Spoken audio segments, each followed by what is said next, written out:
연인 1회에서 장현이 수많은 적들에게 둘러싸여 있는 장면이 있었는데요. 이때 장현이 절체절명의 위기를 맞았다는 사실을 미리 암시하면서 장현과 길채의 결말이 새드엔딩이 아닐까 하는 의혹을 심어주었습니다. 그런데 이번 16회에서 드디어 장현이 위기에서 탈출하게 되는 단서를 찾았는데요. 그건 바로 장현이 심양에서 자기 돈을 들여 구해줬던 포로들이 장현을 구해주게 된다는 반전이었습니다. 각화가 포로들과 길채 사이에서 둘 중 하나만 선택을 하라는 협박을 했었잖아요. 고민을 하던 장현은 결국 길채를 조선으로 보내기로 하고 포로들을 살리는 길을 선택했습니다. 정말 오랜 시간을 돌고 돌아 마주하게 된 길채였잖아요. 그런 길채를 포기하고 사람들을 살리고자 하는 마음이 마지막이 되어서야 보답을 받게 되는 것 같습니다.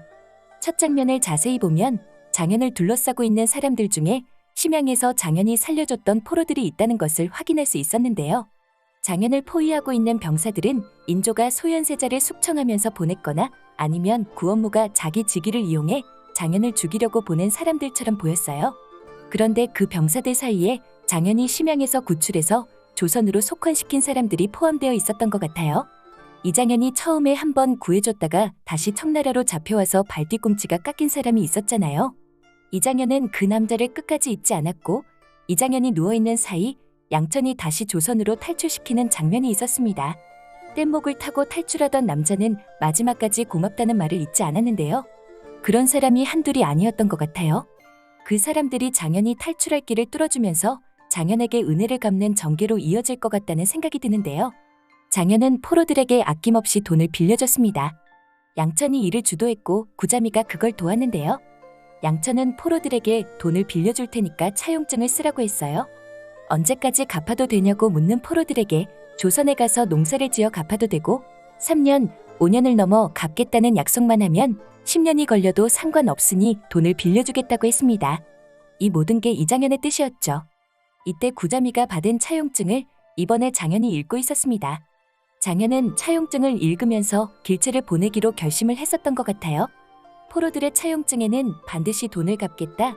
조선에서 아이들이 기다리고 있다. 은혜를 갚고 주인으로 모시겠다. 이런 이야기들이 적어져 있었는데요. 장현이 길채를 선택하면 각화가 포로들을 전부 죽이겠다고 했잖아요. 장현이 길채와 함께 있고 싶다고 포로들의 목숨을 바칠 수는 없었습니다. 결국 장현은 포로들을 살리는 길을 선택하고 길채를 조선으로 보냈던 건데요. 각화는 그런 장현의 선택을 비웃었습니다. 장현은 각화가 죽이고 싶을 만큼 원망스러웠지만 각화는 장현에게 냉혹한 현실을 이야기했어요. 조선 포로를 잊은 것은 조선 사람들이라고 하면서 이제 포로를 속환하러 오는 사람도 없다고 했는데요. 그런 상황이기 때문에 포로들에게 무슨 일이 생겨도 신경 쓰는 사람이 없다고 했습니다. 각화는 포로들을 부모 없는 고아라고 표현했는데요. 그런 포로를 오직 이장현만 챙겼다고 했습니다.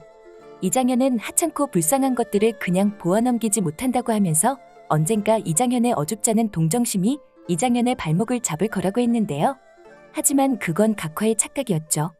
이장현이 포로들에게 베푼 은혜는 이장현의 목숨으로 돌아올 것 같아요.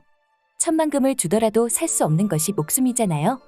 위험을 감수하고 자기 돈까지 풀어 포로들을 구한 덕분에 이장현은 결정적인 위기 상황에서 탈출해 길채를 만날 수 있게 될 것 같네요. 여기까지 소심한 리뷰였고요. 혹시 실례가 안 된다면 구독해주시면 안 될까요?